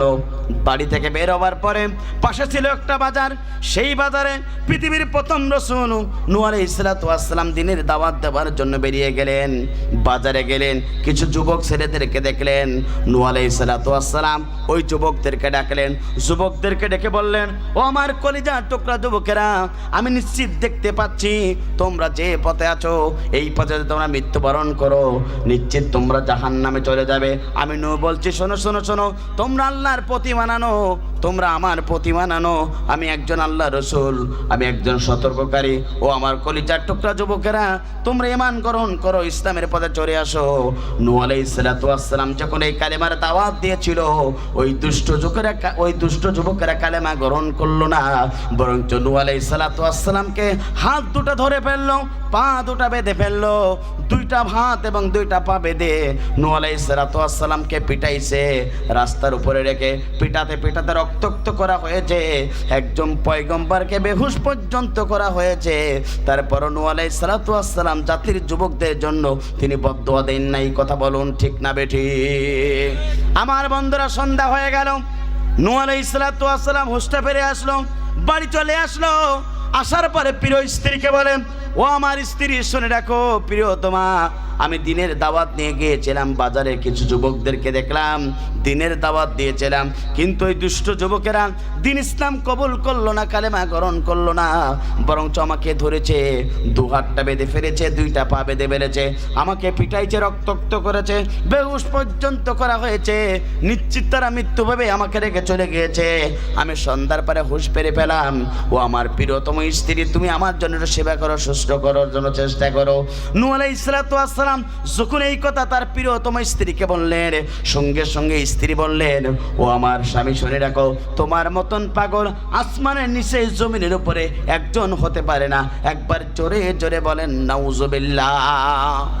আমার বন্ধুরা ইতিহাস প্রমাণ করে এই পৃথিবীতে দুইজন নবীর স্ত্রী যাবে জাহান্নামে। তার এক নম্বর হলো নূহ আলাইহিস সালাতু ওয়াস সালামের স্ত্রী। কারণটা হলো বিশ্ব নবী নাই, নূহ আলাইহিস সালাতু ওয়াস সালাম দিনের দাওয়াত দিয়েছিল, যুবকরাকে পিটাইছে, স্ত্রী সহযোগিতা না করার কারণে তার স্ত্রী পর্যন্ত যাবে জাহান্নামে। কথা বলুন ঠিক না বেঠিক? আমার বন্ধুরা এখানে শেষ নয়, এই পৃথিবীতে আরেকজন রাসূল ছিল, আরেকজন পয়গম্বর ছিল, নাম তার ছিল লূত আলাইহিস সালাতু ওয়াস সালাম। সকলেই জানি যে সমাজের লোকেরা তারা নিজেরা সমকামিতা করত, নিজেরাই জেনা করত। সেই লূত আলাইহিস সালাতু ওয়াস সালাম জাতির লোকদেরকে আল্লাহ রাব্বুল আলামিন জমিন উল্টে মেরেছিল। কথা বলুন ঠিক না বেঠিক? আজও বাংলার জমিনে সমকামিতার প্রোটেকশন দেয় যারা, সেই ফারুককে পর্যন্ত উপদেষ্টাতে এদেশের নাস্তিকতাবাদীরা বসানোর জন্য চেষ্টা করেছে। কথা বলুন ঠিক না বেঠিক? আমার বন্ধুরা 2024 সালে বৈষম্যবাদী ছাত্র আন্দোলনের অসংখ্য ওই শহীদ আবু সাইদ মুগ্ধ রাহেনের রক্তের বিনিময়ে অর্জিত এই বাংলার নতুন স্বাধীনতা। কথা বলুন ঠিক না বেঠিক? এই স্বাধীনতার জন্য বাংলাদেশের 18 কোটি মুসলমান যারা দ্বারা এদেশকে স্বাধীন করার জন্য যারা চেষ্টা করেছিল, শ্রম দিয়েছিল, টাকা দিয়েছিল, পয়সা দিয়েছিল, তারা এমন উপদেষ্টা চাই নাই যারা এই সমাজে সমকামিতার প্রোটেকশন দিত। যে ফারুক অর্থাৎ তিশার স্বামী, সেই ফারুককে উপদেষ্টাতে অন্তর্ভুক্ত করা হয়েছে। এদেশের শহীদদের রক্তের বিনিময়ে রক্তের সাথে তারা বেঈমানি করেছে। কথা বলুন ঠিক না বেঠিক? সুতরাং আমরা স্পষ্ট ভাষায় বলতে চাই, লূত আলাইহিস সালাতু ওয়াস সালামের জাতির লোকেরা সমকামিতায় প্রোটেকশন করার কারণে আল্লাহ রাব্বুল আমিন তাদেরকে দুনিয়ার মাঝ থেকে জমিন উল্টে মেরেছিল। আজকে আমরা বলতে চাই ডক্টর ইউনূসের কাছে এদেশের ছাত্র জনতারা বুকের রক্ত ঢেলেকে এই জমিনকে সুক্ত করেছে। এদেশের অসংখ্য যুবকেরা অর্থাৎ তারা পঙ্গুত্ব বরণ করেছে, অসংখ্য যুবকেরা চোখ হারিয়েছে, হাত হারিয়েছে। আজকে নতুন স্বাধীনতা আনতে গিয়ে বাংলার জমিনের যেসব ছাত্র ভাইরা নিজের বুকে রক্ত দিয়েছে, সেই স্বাধীনতার উপরে দাঁড়িয়ে যদি কোনো সমকামিতাকে যদি আপনারা আবারও যদি অর্থাৎ অন্তর্ভুক্ত করেন উপদেষ্টাকে, বাংলাদেশের মুসলমান দাঁত ভাঙা আগামীতে জবাব দেবে। কথা বলুন ঠিক না বেঠিক? আমার বন্ধুরা, কোন ফারুককে আমরা উপদেষ্টাতে চাই না, অনতিবিলম্বে তাকে বাতিল করা লাগবে, তার উপদেষ্টাকে। কথা বলুন ঠিক না বেঠিক? আকিস গ্রুপের অর্থাৎ বশির আহমেদ সহ আরেকজন আছে, মোট 3 জনকে অনতিবিলম্বে তাদেরকে বহিষ্কার করা লাগবে। কারণ হলো এই বাংলাদেশের জমিন হচ্ছে আল্লামা সাঈদীর রক্তের জমিন, এই বাংলাদেশের জমিন হচ্ছে শহীদ অর্থাৎ মতিউর রহমানের জমিন, এই বাংলাদেশের জমিন হচ্ছে শহীদ আলী হাসান মোহাম্মদের জমিন। সুতরাং এই জমিনে কোন নাস্তিকের বাচ্চারা 1 সেকেন্ডের জন্য টিকে থাকতে পারবে না। কথা বলুন ঠিক না বেঠিক? আমার বন্ধুরা, লূত আলাইহিস সালাতু ওয়াস সালামের জাতির লোকদেরকে আল্লাহ পাক ধ্বংস করেছিল। কারণটা হলো লূত আলাইহিস সালাতু ওয়াস সালামের বাড়িতে আল্লাহর পক্ষ থেকে মেহমান এসেছিল। সেই মেহমানদের সাথে জাতির যুবকেরা সমকামিতা করতে চেয়েছিল। লূত আলাইহিস সালাতু ওয়াস সালাম নিষেধ করেছিল, লূতের স্ত্রী তাদেরকে সহযোগিতা করেছিল। কথা বলুন ঠিক না বেঠিক? সুতরাং সেই জাতির লোকদেরকে ধ্বংস করেছিলেন তিনি কে? জোরে বলেন তিনি কে? আমার বন্ধুরা, তাহলে লক্ষ্য করুন, নূহ আলাইহিস সালাতু ওয়াস সালামের স্ত্রী যাবে জাহান্নামে, লূত আলাইহিস সালাতু ওয়াস সালামের স্ত্রী যাবে জাহান্নামে। আমার বন্ধুরা, নূহ আলাইহিস সালাতু ওয়াস সালামের সন্তান কেনান পর্যন্ত যাবে জাহান্নামে। আমার বন্ধুরা, শুধু এখানেই শেষ নয়, যুগে যুগে যারা কালেমার দাওয়াত দিয়েছিল, আল্লাহ পাক তাদেরকে অর্থাৎ যারা কালেমার দাওয়াত দিয়েছিল তাদেরকে জুলুম নির্যাতন করেছিল। সেই নূহ আলাইহিস সালাতু ওয়াস সালাম জাতির লোকদেরকে আল্লাহ রাব্বুল আমিন প্লাবন্দে ধ্বংস করেছিল। কথা বলুন ঠিক না বেঠিক? মিল্লাতা আবিকুম ইব্রাহিম ওয়া সাম্মাকুমুল মুসলিমিন, মুসলিম জাতির পিতা ইব্রাহিম আলাইহিস আলাইহিসসালাতু ওয়াসসালাম তিনি পর্যন্ত কালেমার দাওয়াত দিয়েছিল, ইসলামের দাওয়াত দিয়েছিল, জাতির লোকদেরকে জাহান্নাম থেকে বাঁচিয়ে আল্লাহর জান্নাতের পথের ঠিকানা ব্যবস্থা গ্রহণ করেছিল। আমার বন্ধুরা, সেই মুসলিম জাতির পিতা ইব্রাহিম আলাইহিসসালাতু ওয়াসসালামকে মারার জন্য জ্যান্ত আয়নাঘর তৈরি করেছিল। সেই সময়ের সবচেয়ে বড় স্বৈরাচার শাসক দানচার ছিল নমরুদ। কথা বলুন ঠিক না বেঠিক? আমার বন্ধুরা, মুসলিম জাতির পিতা ইব্রাহিম আলাইহিসসালাতু ওয়াসসালাম তিনি এই পৃথিবীতে এসেছিলেন মুক্তি ভাঙার জন্য, মুক্তি গড়ার জন্য নয়, সমাজ থেকে মুক্তি সবকিছু অপসারণ করার জন্য। আর 2024 সালে পর্যন্ত আমরা দেখেছি আমরা দেখেছি মুসলিম জাতির পিতা ইব্রাহিম আলাইহিসসালাতু ওয়াসসালামকে বাদ দিয়ে এদেশের অসংখ্য মুসলমান অন্য মানুষের পিতাকে জাতির পিতা বানিয়ে এই সমাজে তারা মূর্তি নির্মাণ করেছিল। 2024 সালের 5 আগস্টে জাতির পিতার সমস্ত মূর্তিকে এদেশের মানুষেরা ধ্বংস করেছে। কথা বলুন ঠিক না বেঠিক? আমার বন্ধুরা, মুসলিম জাতির পিতা ইব্রাহিম আলাইহিসসালাতু ওয়াসসালামকে যারা জাতির পিতা বাদ দিয়ে মানুষের পিতাকে যারা জাতির পিতা বানিয়ে এই দুনিয়াতে নামাজ রোজা হজ যাকাত করবে, মৃত্যুর পরে জাহান্নাম ছাড়া জান্নাতের সুঘ্রাণ পর্যন্ত পাবে না। কথা বলুন ঠিক না বেঠিক?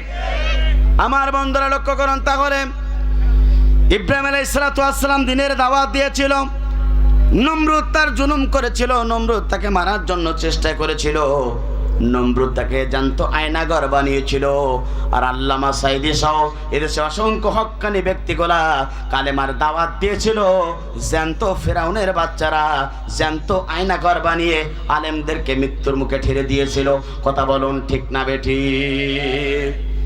খাপে খাপ মুনতাজের বাপ মিলে গেলে বুঝবেন কতটুকু লাসার কতটুকু লাভ। আমার বন্ধুরা লক্ষ্য করুন, মুসলিম জাতির পিতা ইব্রাহিম আলাইহিসসালাতু ওয়াসসালাম কালেমার দাওয়াত দিয়েছিলেন, নমরুদ তাকে জুলুম করলো। আমার বন্ধুরা, নমরুদ চিন্তা করলো আমার চিরশত্রু হচ্ছে ইব্রাহিম, ইব্রাহিমকে দুনিয়ার মাঝ থেকে যদি বিদায় গ্রহণ করাতে পারি তাহলে আমার শত্রু চলে গেলে এক দেশের এক ডিজিটাল নেতা আমি থাকবো, আমার সম্মুখে কেউ কথা বলতে পারবে না। এই চিন্তা চেতনা নিয়ে আমার বন্ধুরা আগুনের তৈরি করা একটা আত্মাজান্ত আয়নাঘর বানিয়েছিল এই পৃথিবীতে সৈরা নমরুদ। আমার বন্ধুরা, সঙ্গে সঙ্গে আগুনের ভিতরে ইব্রাহিম নবীকে ফেলানো হলো। ইব্রাহিম নবীকে যেই ফেলানো হলো, সঙ্গে সঙ্গে আসমান থেকে জিবরাইল আলাইহিসসালাতু ওয়াসসালাম চলে আসলেন, এসে বললেন, ও ইব্রাহিম, আল্লাহর বন্ধু খলিল, তুমি আমার কাছে সাহায্য চাও, আমার 2টা ডানা আছে, একবার আগুনে মেরে দেব, সঙ্গে সঙ্গে আগুনগুলো ঠান্ডা হয়ে যাবে। মুসলিম জাতির পিতা ইব্রাহিম বলেছিল, না না না, আমি তোমার কাছে সাহায্য চাই না, আমার আল্লাহ কানা না, আমার আল্লাহ আমাকে দেখছেন, সুতরাং আমার আল্লাহ যদি আগুনতে আমি ইব্রাহিম পড়ে পড়ে যদি জীবনটা সারকার হয়ে যায়, আমার আল্লাহ যদি খুশি থাকে, আমি ইব্রাহিম বলছি আল্লাহর জন্য আমার জীবনটা পর্যন্ত উৎসর্গ করে দিতে আমি প্রস্তুত। একবার জোরে জোরে বলুন আল্লাহু আকবার। আমার বন্ধুরা, এই কথা যখন মুসলিম জাতির পিতা ইব্রাহিম বললেন, সঙ্গে সঙ্গে জিবরাইল আল্লাহর কাছে চলে গেল, আল্লাহকে ডেকে বলেন, আল্লাহ, আপনার খলিল ইব্রাহিম এই কথা বলেছে, আমি তাকে সাহায্য করার জন্য বলেছিলাম, আমার কাছে সাহায্য চাইলো না, বরঞ্চ আপনার খলিল আপনার বন্ধু এই কথা বলল। সঙ্গে সঙ্গে আল্লাহ রাব্বুল আমিন আগুনকে ঘোষণা দিলেন, আগুন শুনে রাখো, তুমি আমার বন্ধু খলিল আমার ইব্রাহিমের জন্য তুমি শীতলকারী হয়ে যাও। একবার জোরে জোরে বলুন আল্লাহু আকবার। ওই আগুন আল্লাহর হুকুম মেনেছিল। কথা বলুন ঠিক না বেঠিক?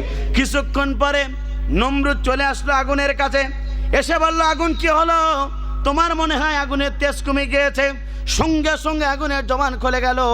আগুন বলল, ও নমরুদ, তুমি যদি বিশ্বাস না করো আমার তেজ কমে যায় নাই, তুমি যদি বিশ্বাস না করো ইব্রাহিমকে উঠিয়ে নাও আর তুমি আগুনের ভিতরে ঢোকো, তোমাকে পোড়াতে আমি আগুন 1 সেকেন্ড পর্যন্ত সময় লাগবে না।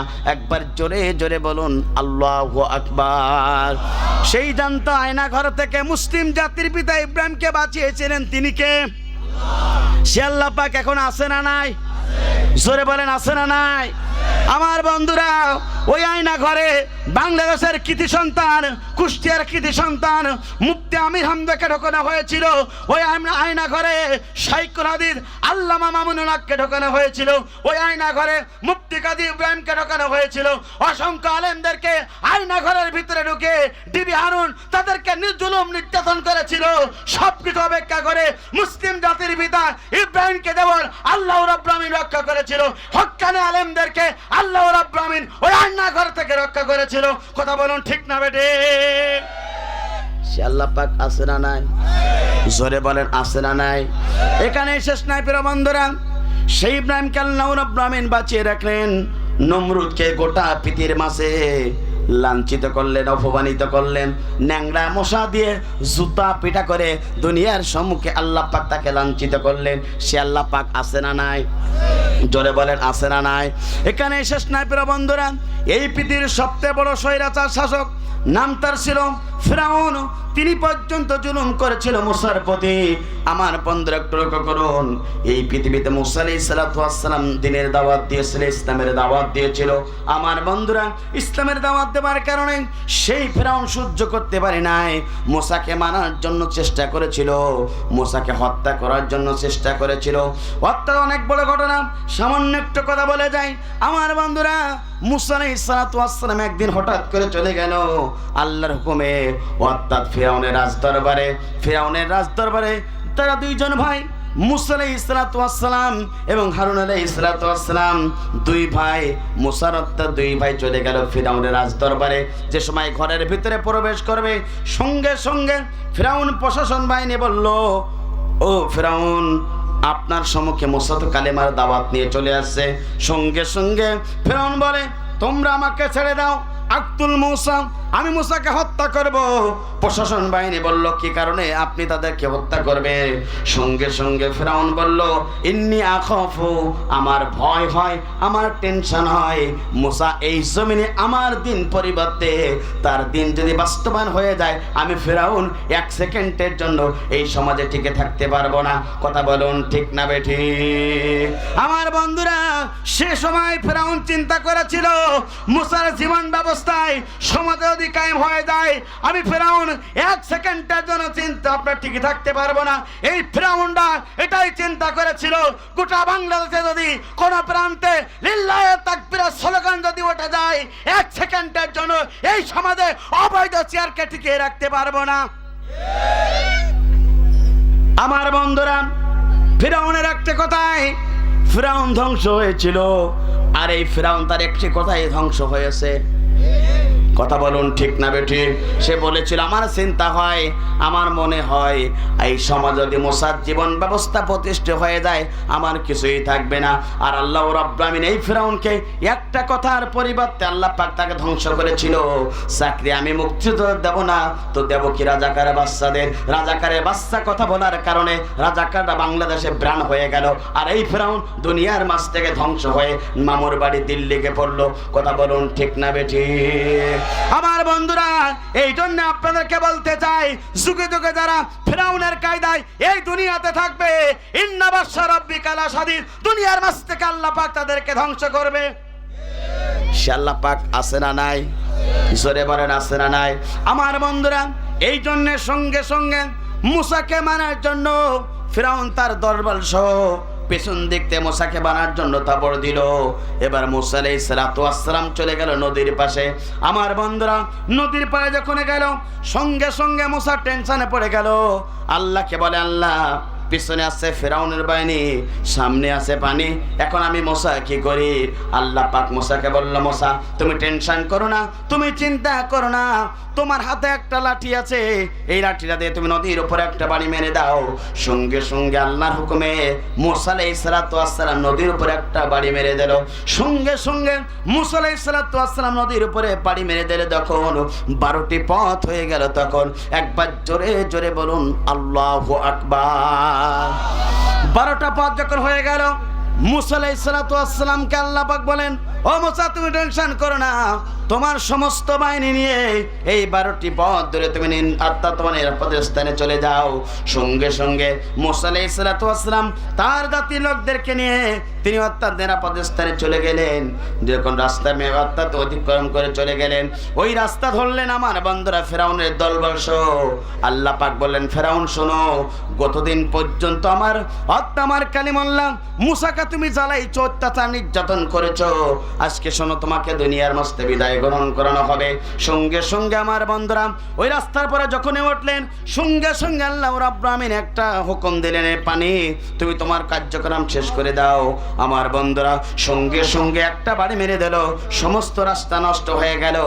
আমার বন্ধুরা ওই পানিতে আল্লাহ পাক মুসা আলাইহিস সালাতু ওয়াস সালামের শত্রু ফেরাউনকে আমার বন্ধুরা পানিতে সুপিয়ে সুপিয়ে আল্লাহ পাক পৃথিবীর মাছ থেকে ধ্বংস করেছিলেন। কথা বলুন ঠিক না বেঠিক? আমার বন্ধুরা এখানে শেষ নাই, যখন তিনি আল্লাহ পাক তাকে দুনিয়ার মাছ থেকে ধ্বংস করাচ্ছেন, হঠাৎ করে ফেরাউন বলল, আল্লাহ সামান্য একটু সুযোগ দেন, আমি আপনার প্রতি বুঝতে পেরেছি এতদিন পর্যন্ত আপনাকে আপনার মুসার প্রতি জুলুম করেছি, নির্যাতন করেছি। আল্লাহ আমি আপনাকে মানি নাই, আজকে মৃত্যুর সময় আমি আপনার প্রতি মানাচ্ছি। সঙ্গে সঙ্গে আল্লাহ পাক কোরআন আয়াত নাযিল করে বললেন, ও ফেরাউন শুনে রাখো, আজকে তোমার সুযোগ হবে না, আজকে তোমার সামান্য সুযোগ পর্যন্ত দেওয়া যাবে না। কথা বলুন ঠিক না বেঠিক? আমার বন্ধুরা মুসা আলাইহিস সালাতু ওয়াস সালামকে মারার জন্য ফেরাউন চিন্তা করেছিল, সেই ফেরাউনকে আল্লাহ রাব্বুল আমিন সামান্যতম একটু অর্থাৎ ঈমান আনার সুযোগ দেয় নাই। আর গোটা পৃথিবীতে অসংখ্য ফেরাউনরা ছিল, তারা বলেছিল সামান্য একটু সুযোগ দাও, দুপুরে ভাত খাবো আর 5 মিনিট বক্তব্য দেবো। আল্লাহ পাক বলেন, ইন্না বাশশা রাব্বিকা লাহাদিন, এই সুযোগ তোমার হবে না, এমন ধরা ধরবো দুনিয়ার মাছ থেকে তোমাকে বিদায় গ্রহণ করাবো। সে আল্লাহ পাক আছে না নাই? জোরে বলেন আছে না নাই? আমার বন্ধুরা এই জন্যে যুগে যুগে যারা কোরআনের বিপক্ষে থাকবে, যুগে যুগে যারা আলেমের বিপক্ষে থাকবে, যুগে যুগে যারা হকের বিপক্ষে থাকবে, যুগে যুগে যারা আল্লাহর জমিনে ইকামতের দিনের বিপক্ষে থাকবে, আল্লাহ পাক তাদেরকে এই জমিনে লাঞ্ছিত করতে পারে। সে আল্লাহ পাক আছে না নাই? জোরে বলেন আছে না নাই? আমার বন্ধুরা এখানে শেষ নয়, আপনার আমার নবী বিশ্ব নবী আখিরি জামানার নবী, তিনি পর্যন্ত কালেমার দাওয়াত দিয়েছিল, ইসলামের দাওয়াত দিয়েছিল। আবু জেহেলরা বিশ্ব নবীকে নির্যাতন স্টিমুলার চালিয়েছিল। আমার বন্ধুরা ওই বদরের প্রান্তরে আবু জেহেলকে মজার মাঝের মাধ্যমে, ছোট্ট ছোট্ট দুটো বাচ্চার মাধ্যমে এই পৃথিবীতে বিশ্বনবীর বিরোধিতা করার কারণে, বিশ্বনবীর জুলুম করার কারণে মজার মাঝের মাধ্যমে এই পৃথিবীতে আবু জেহেলকে আল্লাহ রাব্বুল আমিন বিদায় গ্রহণ করেছিলেন। ছয়টা ছোট্ট বাচ্চার মাধ্যমে আজ গোটা বাংলাদেশের মুসলমান দেখলো এ দেশের বড় বড় বিগ বিগ অনেক রাজনীতিবিদদের মাধ্যমে অর্থাৎ জালিমদেরকে ধ্বংসকরণ করি নাই। 2024 সালে ছোট ছোট বাচ্চাদের মাধ্যমে জালিমরা পালাতে বাধ্য হয়েছে। কথা বলুন ঠিক না বেঠিক? আল্লামা সাঈদী অর্থাৎ আল্লামা সাঈদী একটাই কথা বলেছিল, যারা আমাকে জুলুম, আমার প্রতি জুলুম করে, আমাকে যারা দুনিয়ার মাঝ থেকে হত্যা করবে, 1 বছর তোমরা টিকে থাকতে পারবে না। আমার বন্ধুরা এটাই ইতিহাস প্রমাণ করে। আল্লামা সাঈদী অর্থাৎ মৃত্যুর 1 বছরের বিরুদ্ধে অর্থাৎ ভিতরে সেই জালিমরা এই দুনিয়ার মাঝ থেকে বিদায় গ্রহণ করেছিল। বিশ্বনবী দোয়া করেছিল, আবু জাহেল ধ্বংস হয়েছিল, আল্লামা সাঈদী দোয়া করেছে, জালিমরা দুনিয়ার মাঝ থেকে বিদায় গ্রহণ করিয়েছে। সে আল্লাহ পাক আছে না নাই? আমার বন্ধুরা আগের 3 বারের প্রধানমন্ত্রী বেগম খালেদা জিয়া মৃত্যুর কোলে ঢলে পড়েছিল, বারবার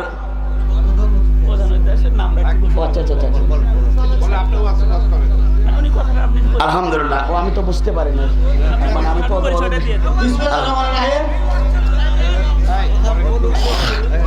নামটা বলেন, নামটা বলেন, নামটা বলেন, নামটা বলেন। আমি আলহামদুলিল্লাহ আজকের এই তাফসীর কোরআন মাহফিলের সম্মানিত প্রধান অতিথি, আমি যার নাম আগেই ঘোষণা করেছি, জনাব অ্যাডভোকেট শফিকুল ইসলাম মিলন সাহেব, শফিকুল হক মিলন সাহেব আমাদের মাঝে এসেছেন। আমরা দোয়া করি আল্লাহ পাক তাকে ইসলামের জন্য, কোরআনের জন্য কবুল করুক। চিৎকার করে বলেন আল্লাহুম্মা আমিন। এমন একটা সময় ছিল মঞ্চ আসলে আমাদের বুক কাঁপতো, আমরা সত্য কথা বললে মঞ্চে আমাদেরকে বাধা প্রদান করতো। কথা বলুন ঠিক না বেঠে? এমন একটা সময় আসতো আল্লামা সাঈদীর নামটা পর্যন্ত আমরা নিতে পারতাম না। আমরা এতটাই কষ্ট পেয়েছি। এদেশের মানুষ, আল্লাহ পাক আমাদেরকে বাংলাদেশে সৃষ্টি করেছেন, এদেশের মানুষ আমাদের ভাই, এদেশের মানুষ আমাদেরকে বন্ধু। আমরা আলেম, আমরা আওয়ামী লীগের কাছেও আলেম, জামাত ইসলামের কাছেও আলেম, আমরা বিএনপির কাছে আলেম, আমরা সকলের কাছে সম্মানের পাত্র। কথা বলুন ঠিক না বেঠিক? সুতরাং সকলের জন্য দোয়া করার দরকার আছে না নাই? কিন্তু আমরা যখন, আমি একদিন হঠাৎ করে আমার বন্ধুরা জননেত্রী অর্থাৎ খালেদা জিয়ার জন্য যখন দোয়া চেয়েছি একটা মঞ্চে, আমাকে দোয়া পর্যন্ত বন্ধ করে দেওয়া হয়েছে। একজন অসুস্থ মানুষের জন্য দোয়া করার দরকার আছে না নাই? রাসূল বলেছেন একজন মুসলমানের প্রতি 6টা হক আছে, সে যখন অসুস্থ থাকবে তার জন্য দোয়া করা লাগবে। কথা বলুন ঠিক না বেঠিক? যারা অসুস্থ আছে সকলের জন্য দোয়া করা দরকার। আমার বন্ধুরা এই 17টি বছর ধরে জালাই জুলুম করেছে, আজকে আল্লাহ পাক তাদেরকে এতটাই লাঞ্ছিত করেছে, আজকে তারা বাইরে চলতে পারে না। এই শাস্তি কার পক্ষ থেকে? জোরে বলেন কার পক্ষ থেকে? এই জন্য আমরা দোয়া করি। আমার বন্ধুরা গত 3 বারের প্রধানমন্ত্রী খালেদা জিয়া তিনি অসুস্থ আছেন। তারেক রহমান এদেশের বাংলাদেশের তিনি সম্পদ। আমার বন্ধুরা আল্লামা সাঈদী যেমন বাংলাদেশের কোরআনের সম্পদ, এদেশের স্বাধীনতার জন্য সার্বভৌমত্বের জন্য তার পিতা শহীদ জিয়াউর রহমান পর্যন্ত বাংলাদেশের সম্পদ। কথা বলুন ঠিক না বেঠি? আমার বন্ধুরা এই সম্পদগুলো যদি ভুলে যান তাহলে আমাদের কপালে কিন্তু মন্দ আছে। কথা বলুন ঠিক না বেঠিক? এই জন্য আমরা সকলে নেতৃবৃন্দ দোয়া করি। আমরা চাই এই বাংলাদেশে আওয়ামী লীগ হোক, বিএনপি হোক, জামাত ইসলাম হোক, ঐক্যবদ্ধভাবে হোক, এদেশেরটা ইসলামের পার্লামেন্ট চাই। যারা হচ্ছে বাংলাদেশের দুর্নীতি করবে না, যারা ইসলামের বিরুদ্ধে কথা বলবে না, কোরআনের পক্ষে কথা বলবে, আলেমদের পক্ষে কথা বলবে, এদেশের হাফেজি মাদ্রাসার পক্ষে কথা বলবে, এদেশের তাফসীর মাহফিলের পক্ষে কথা বলবে। আমরা চাই বাংলাদেশ কোরআন দিয়ে চলুক। কারা কারা তান দুহাত তুলে আল্লাহকে দেখা। লিল্লাহে তাকবীর, লিল্লাহে তাকবীর। আল কোরআনের আলো দুনিয়ার মুসলিম কোরআন হাদিস শিখানে লিল্লাহে তাকবীর। আমার বন্ধুরা বিশ্বনবী কালেমার দাওয়াত দিয়েছিল, ইসলামের দাওয়াত দিয়েছিল। আবু জেল উতবা সাইবারা জুলুম নির্যাতন করেছিল।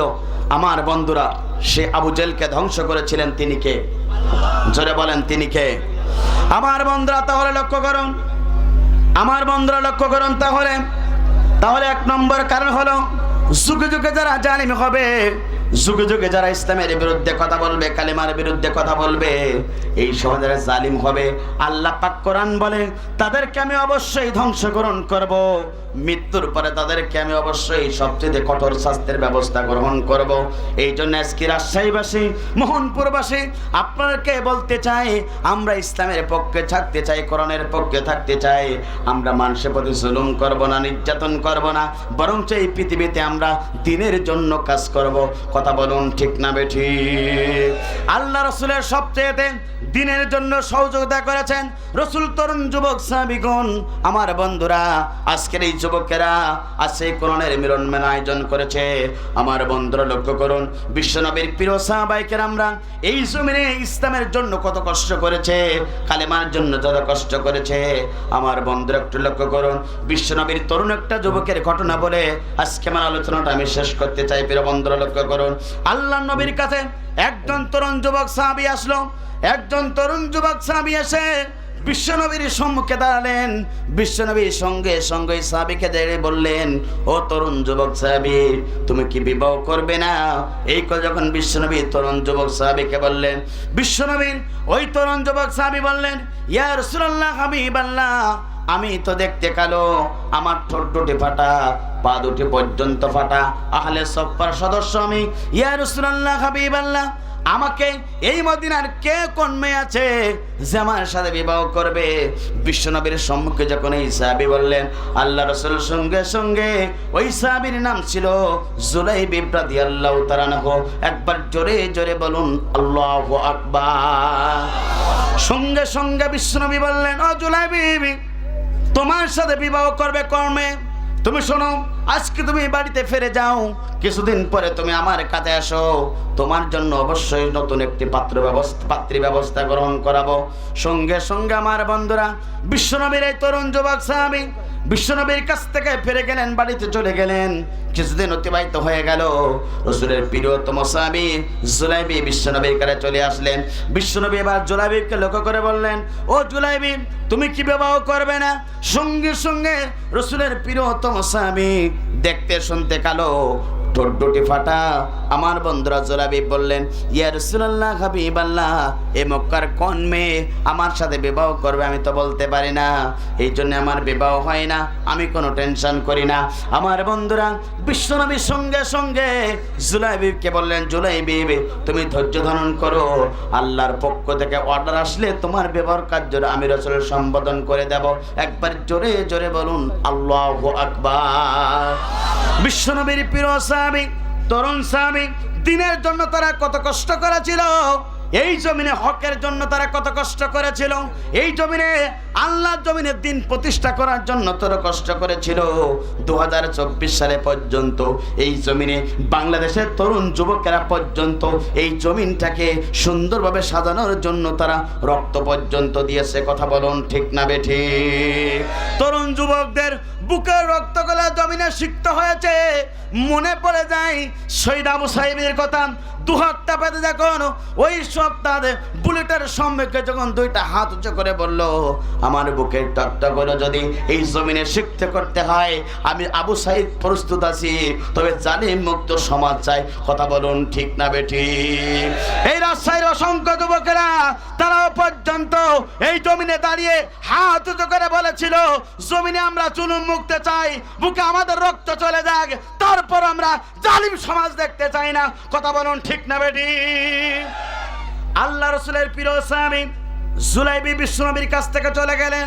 কিছুদিন পরে আল্লাহ রাসূলের কাছে জুলাইবি সাহাবী চলে আসলেন, এসে বললেন, ইয়া রাসূলুল্লাহ, আপনি কি আমার বিবাহ কার্যরা সম্পাদন করে দেবেন কিনা জানিয়ে দেন। সঙ্গে সঙ্গে বিশ্বনবী একটা চিঠি লিখলেন।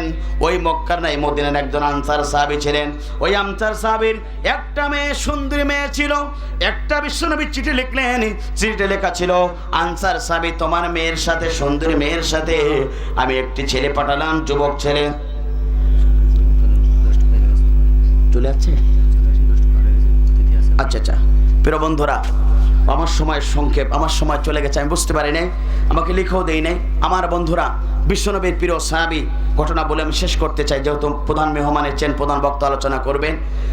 আপনাদের কাছে বলতে চাই, বিশ্বনবীর প্রিয় সাহাবী জুলাইবি বিশ্বনবী চিঠি লিখলেন।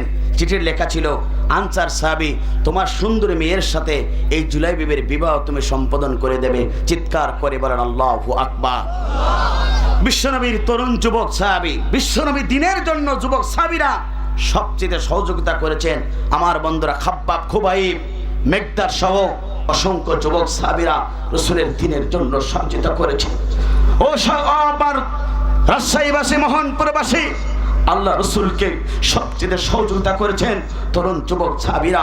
আজকে বাংলাদেশের জমিনে ইসলামকে বিপ্লব করতে গেলে তোমাদেরকে এই জমিয়ে ইসলামের পক্ষে বিজয়ের মঞ্চে তোমাদেরকে যেতে হবে। বিশ্বনবীর প্রিয় সাহাবী জুলাইবি চিঠিটা নিয়ে চলে গেলেন আনসার বাড়ির সম্মুখে, সালাম দিলেন।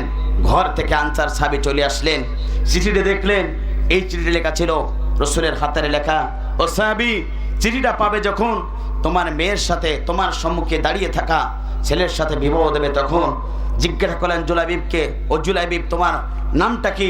জুলাইবিব বললে, আমার নাম জুলাইবিব, আমি এই মক্কার সবচেয়ে বেকার কমিটির সভাপতি, কিছুই নেই, টাকা নেই, পয়সা নেই, কিছুই নেই। বললো, যুবক তুমি দাঁড়াও, আমি আমার স্ত্রীর কাছে পারমিশন নিয়েছি। রাসূলের প্রিয় আনসার সাহাবী বাড়ির ভিতরে প্রবেশ করলেন, স্ত্রীর কাছে অনুমতি নিতে চাইলেন। স্ত্রীকে বললেন, স্ত্রী, রাসূলের কাছ থেকে বিবাহের জন্য চিঠি এসেছে, কিন্তু যে ছেলেটা পাঠানো হয়েছে ছেলেটা কালো। স্ত্রী অমত পোষণ করলেন। পিতা এবং মাতার সমস্ত ঘটনা রাসূলের সেই আনসার সাহাবের মেয়ে শুনলেন। ঘরে বসে বসে করন্দন করা শুরু হয়ে গেল। দুইটা চিঠি, দুইজন পিতা এবং মাতা যখন ওই জুলাইবি সাহাবীকে বাড়ি থেকে অর্থাৎ বিবাহ বন্ধ করে বের করে দেবেন, নিজের মেয়ে বলেন, আব্বা আম্মা আমি আপনাদের সাথে কথা বলতে চাই। বিশ্বনবীর কাছ থেকে চিঠি এনেছে, বিশ্বনবীর কাছ থেকে সন্তান এনেছে, বিশ্বনবীর কাছ থেকে তরুণ যুবক এনেছে। আমার জন্য যে যুবককে বিশ্বনবী পছন্দ করে যে ছেলেটা পাঠালো, আমার পিতামাতা শুনে রাখো, আমি ওই ছেলের সাথে বিবাহ করতে চাই। চিৎকার করে বলেন আল্লাহু আকবার। জুলাইবি পছন্দ হয়ে গেল, মেয়েটির বিবাহ হয়ে গেল। বাসর ঘরের তিনি যাবেন, কোনো টাকা নেই, পয়সা নেই। নিজের শ্বশুর তাকে সম্পদ দিয়ে দিলেন বাজার করার জন্য। বাজারে চলে গেলেন, মক্কার বাজারে। বাজার করতে যেই করবে, হঠাৎ করে কে যেন বলল যে কুতিলা মোহাম্মদকে হত্যা করা হয়েছে। রাসূলের তরুণ যুবক সাহাবী জুলাইবি রাদিয়াল্লাহু তাআলা আনহু বাজার স্ত্রীর জন্য না করে সেই টাকা দিয়ে রাঙ্গা তরবারি নিয়ে জিহাদের ময়দানে চলে গেলেন। চিৎকার করে বলেন আল্লাহু আকবার। আমার বন্ধুরা, বিশ্বনবীর এই সাহাবীর অসংখ্য ঘটনা ছিল। আসলে আজকে সময় বলতে পারলাম না। ইউটিউবে মাওলানা রবিউল ইসলাম খুলনা লিখলে আমার আলোচনা আছে, নাম্বারটাও দেওয়া আছে। যদি স্পেসিফিক কারো আলোচনা যদি নাম্বার লাগে নিয়ে যাবেন, আমার জন্য দোয়া করবেন। যেহেতু একটি প্রতিষ্ঠানে আমি চাকরি করি, একটি মাদ্রাসার প্রভাষক, আমারও বাড়ি যাওয়ার দরকার আগামীকাল জুমার দিন। আপনাদের দোয়া কামনা করি, ইনশাল্লাহ এই বাংলাদেশে আগামীতে ইসলাম বিজয়ের জন্য যদি আপনাকে আমাকে কোরআনের পক্ষে, ইসলামের পক্ষে, সৎ ব্যক্তিদের পক্ষে যদি থাকতে হয়, কারা কারা থাকবেন? দুহাত তুলে আল্লাহকে দেখা। লিল্লাহে তাকবীর, লিল্লাহে তাকবীর। আমার বন্ধুরা, আগামীর পার্লামেন্ট হবে কোরআনের পার্লামেন্ট। বিএনপি জামাত ইসলাম মিলে আগামীর পার্লামেন্ট যেন একটি দুর্নীতিমুক্ত, শোষণমুক্ত, জালেম মুক্ত আমরা একটি বাংলাদেশ চাই, যে সমাজে সকলে আমরা মিলেমিশে বসবাস করতে পারবো। কথা বলুন ঠিক না বেঠিক? আসুন এই সমাজ গড়ার উদাত্ত আহ্বান জানিয়ে সংক্ষিপ্ত আলোচনা এখানে শেষ করলাম। ভালো থাকবেন, সুস্থ থাকবেন, সকলের জন্য দোয়া কামনা করে সংক্ষিপ্ত আলোচনা এখানে শেষ করলাম। আসসালামু আলাইকুম ওয়া রাহমাতুল্লাহি ওয়া বারাকাতুহু। বিসমিল্লাহির রহমানির রহিম। আজকে